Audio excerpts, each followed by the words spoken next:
नमस्कार दोस्तों, कैसे हैं आप। मैं ऋषु वर्मा, पुत्री श्री बलवीर चंद वर्मा, अपनी कलम और दिल से आज पापा को समर्पित कुछ शब्द लेकर आई हूँ। एक साधारण पिता की असाधारण कहानी। ये कहानी है एक ऐसे इंसान की जो साधारण था पर उसका जीवन असाधारण मिसाल बन गया। एक गरीब परिवार में जन्मा लड़का 3 भाइयों और 2 बहनों में सबसे बड़ा, बचपन से ही समझदार और जिम्मेदार। माता पिता की हर बात मानता, अपने छोटे भाई बहनों की देखभाल ऐसे करता मानो वो उसके ही बच्चे हों।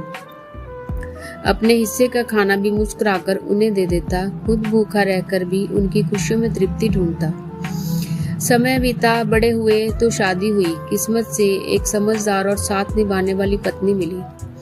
फिर एक एक कर 7 बेटियां और एक बेटा हुआ। मगर उस पिता ने कभी फर्क नहीं किया, न दिल में न व्यवहार में।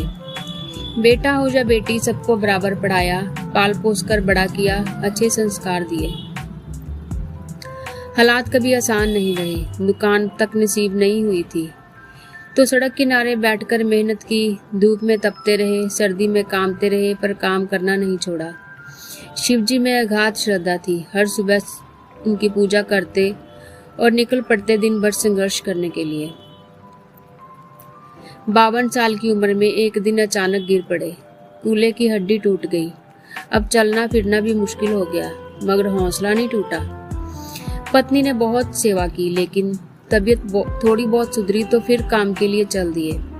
पर टांग में दिक्कत रहने लगी थी। जमीन पर बैठकर उठना मुश्किल था, सांस भी फूलने लगी थी। तब पत्नी ने साथ दिया, कंधे से कंधा मिलाकर साथ खड़ी रही। दोनों कड़कती धूप में साथ में जाकर मेहनत करते। 55 की उम्र हुई तो एक और परीक्षा सामने आ गई। एक बेटी का रिश्ता टूट गया।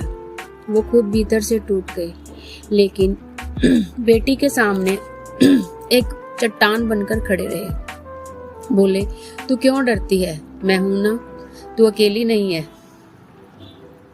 अपनी जरूरतें हमेशा पीछे रखी। पत्नी ने हर कदम पर साथ दिया। दोनों मिलकर एक एक पैसा जोड़ते और बेटी को खुश रखने की कोशिश करते। बेटी को पैरों पर खड़ा किया ताकि उनके जाने के बाद वो आत्मनिर्भर बन सके।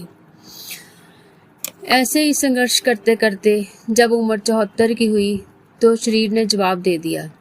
एक दिन हॉस्पिटल में अपनी बीमारी से संघर्ष करते हुए अपनी पत्नी और बेटी को अकेला छोड़कर वो इस दुनिया से चले गए।